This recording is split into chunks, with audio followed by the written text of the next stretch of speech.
दोस्तों वीडियो का टॉपिक है चक्रवात रेमल क्या है। 22 मई 2024 को सुबह सुबह बंगाल की खाड़ी के दक्षिण पश्चिम और उससे सटे मध्य भाग में एक नया कम दबाव वाला क्षेत्र पाया गया है। भारतीय मौसम विभाग का दावा है कि यह बात सत्य है। आईएमडी यानी भारतीय मौसम विभाग, यह तूफान उत्तर पूर्व की ओर बढ़ेगा और 24 मई तक डिप्रेशन में बदल सकता है। उसके बाद तूफान के उसी रास्ते पर रहने के कारण और भी शक्तिशाली होने की संभावना है। 25 मई की शाम तक यह बंगाल की खाड़ी के उत्तर पूर्व और उससे सटे उत्तर पश्चिमी भाग में होगा।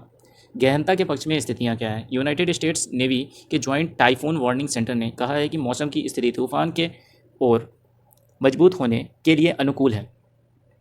गर्म समुद्री सतह 28 से 29 डिग्री सेल्सियस और कम ऊर्ध्वाधर पवन कतरनी दो महत्वपूर्ण कारक हैं। ये परिस्थितियां सिस्टम को आवश्यक तापीय ऊर्जा प्रदान करती हैं और वातावरण को स्थिर रखती हैं, जो इसके अस्तित्व और विकास के लिए अच्छा है। चक्रवात रेमल का संभावित गठन।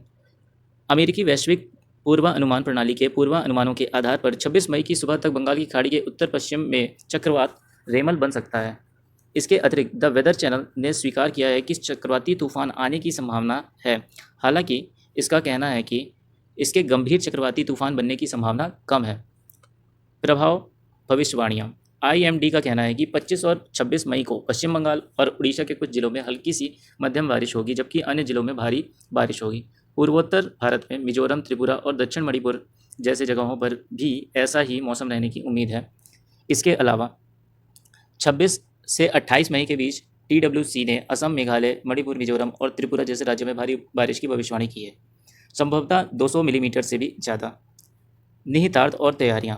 स्थानीय सरकारों और उन जगहों पर रहने वाले लोगों से कहा जा रहा है कि वे हर चीज़ पर नज़र रखें और ख़राब मौसम के लिए तैयार रहें। इससे पता चलता है कि मौसम का सटीक पूर्वानुमान लगाना और आपदाओं के लिए पहले से योजना बनाना कितना महत्वपूर्ण है, खास तौर पर उन जगहों पर जहां चक्रवातों का खतरा ज़्यादा होता है।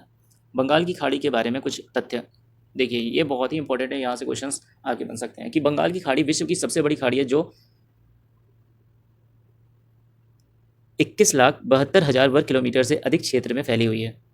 हिंद महासागर का यह हिस्सा उत्तर पूर्व में है।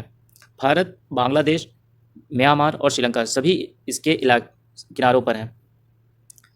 विस्लर, जो बिजली के कारण उत्पन्न होने वाली कम आवृत्ति वाली रेडियो तरंगे हैं, खाड़ी में होने वाली एक अनोखी घटना है। यह अत्यंत दुर्लभ ऑलिव रिडले कछुए का घर है और सुंदरबन, जो विश्व का सबसे बड़ा मैनग्रोव वन है। विश्व का सबसे बड़ा पनडुब्बी पंखा बंगाल फैन बंगाल की खाड़ी में ही है। इस क्षेत्र में अक्सर चक्रवात आते रहते हैं तथा अप्रैल से नवंबर तक विशेष चक्रवात का मौसम रहता है। तो यहाँ से आपसे बहुत सारे क्वेश्चन पूछे जा सकते हैं, जैसे कि सुंदरबन वाला क्वेश्चन आता ही है कि विश्व का सबसे बड़ा मैनग्रोव वन कौन सा है? सुंदरबन। ऑलिव रिडले कछुए कहाँ पाए जाते हैं? तो बंगाल की खाड़ी में पाए जाते हैं। विश्व का सबसे बड़ा पनडुब्बी पंखा बंगाल फैन कहाँ पे है? बंगाल की खाड़ी में है। और चक्रवात कब आता है यहाँ पे? तो अप्रैल से नवंबर तक विशेष चक्रवात का मौसम रहता है। ये आपसे पूछा जा सकता है। बाकी रेलम कहाँ पे आया है? ये किसका हिस्सा है? हिंद महासागर का यह हिस्सा उत्तर पूर्व में है। किन किन बाउंड्रियों को छूता है? तो भारत, बांग्लादेश, म्यांमार और श्रीलंका को छूता है। विस्लर कहाँ पे बनते हैं? बंगाल की खाड़ी में बनते हैं। ये एक रेडियो तरंगे होती हैं। विश्व की सबसे बड़ी खाड़ी कौन सी है? तो बंगाल की खाड़ी है।